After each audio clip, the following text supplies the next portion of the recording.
ഖാദി ഗ്രാമ വ്യവസായ ബോർഡ് ഇവിടെ ഖാദി വസ്ത്രങ്ങൾ നിർമ്മിക്കുന്ന ഉപകരണങ്ങളും അതേപോലെ തന്നെ നിർമ്മിക്കുന്ന പ്രോസസ്സും ഇവിടെ കാണിക്കുന്നുണ്ട്, പ്രദർശിപ്പിക്കുന്നുണ്ട്. നമുക്ക് കൂടുതൽ കാഴ്ചകൾ കാണാം.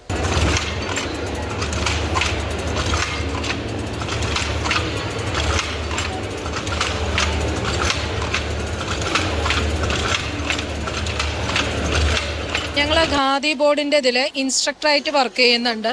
അപ്പോൾ ഇത് ഓരോ യൂണിറ്റുകളുണ്ട്. ഖാദി ബോർഡിൻ്റെ 10-26 യൂണിറ്റുകളിൽ വീവിങ്, സ്പിന്നിങ്, ഗ്രാമശില്പമാണ് സെയിൽസ് ഔട്ട്ലെറ്റ്, ഭവനുകളുണ്ട്. അപ്പോൾ ഇതിൽ നമ്മൾ ഇവിടെ ഉണ്ടാക്കുന്ന പ്രൊഡക്ഷനുമായി ബന്ധപ്പെട്ടുള്ള എല്ലാ സാധനങ്ങളും ഇവിടെ നമ്മൾ സെയിൽ ഔട്ട്ലെറ്റിൽ കൊടുക്കുന്നുണ്ട്.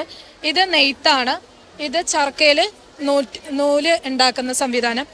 നെയ്ത്തിന് ആവശ്യമായ ഊട എന്നുള്ളത് ഉണ്ടാക്കുന്നതാണ്. റാട്ട്, തിരുവട്ടം നെയ്യുന്നത് ഇതിപ്പോൾ സെമി ഓട്ടോമാറ്റിക് ആണ്. നമുക്ക് ആദ്യത്തെ ഒരു സിസ്റ്റം എന്ന് പറയുന്നത് ആദ്യം കൈകൊണ്ട് അടിക്കണം, കാലും ചവിട്ടണം, കയ്യും ചവിട്ടണം എന്നുള്ളതാണ്. അതിൽ തൊഴിലാളികൾക്ക് ഒത്തിരി എഫേർട്ട് എടുക്കേണ്ടി വരുന്നതുകൊണ്ട് അവർക്കൊരു ഇച്ചിരി അതിനൊരു പ്രൊഡക്ഷൻ കൂടുതലാക്കാനും അവർക്കൊന്ന് ആയാസമായി പണിയാനും വേണ്ടിയാണ് നമ്മളിപ്പോൾ പുതിയൊരു കണ്ടുപിടുത്തം വന്നിരിക്കുന്നത്, സെമി ഓട്ടോമാറ്റിക് എന്നുള്ളത്.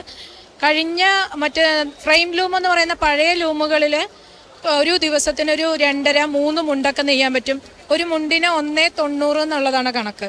അപ്പോൾ ഒരു 3 മുണ്ടോളം മാക്സിമം നന്നായി എഫേർട്ട് എടുത്ത് നെയ്യുന്നവർ നെയ്യും. പക്ഷേ ഇതിലെന്ന് പറയുമ്പോൾ നമുക്കൊരു 8-10 മീറ്ററോളം വളരെ ആയാസമായിട്ട് നെയ്യാൻ പറ്റും. അതാണ് ഇപ്പോൾ ഈ ഒരു സിസ്റ്റം ഇവിടെ വെച്ചിരിക്കുന്നതിൻ്റെ ഒരു കാരണം. ഇതിൽ തൊഴിലാളികളെന്ന് പറയുന്നത് അവർക്ക് വളരെ വേജസും മറ്റു കാര്യങ്ങളും വളരെ മോശമായ അവസ്ഥയാണ്. ഇതിൽ കൂലി അവർക്ക് കുറവാണ്. അപ്പോൾ അതുകൊണ്ട് അവർക്ക് കുറച്ചുകൂടി പ്രൊഡക്ഷൻ കൂടാൻ വേണ്ടിയാണ് നമ്മളിപ്പോൾ കുറച്ചുകൂടി നൂതനമായ രീതിയിൽ സെമി ഓട്ടോമാറ്റിക് എന്ന സംവിധാനം കൊണ്ടുവന്നിരിക്കുന്നത്. Okay, thank you.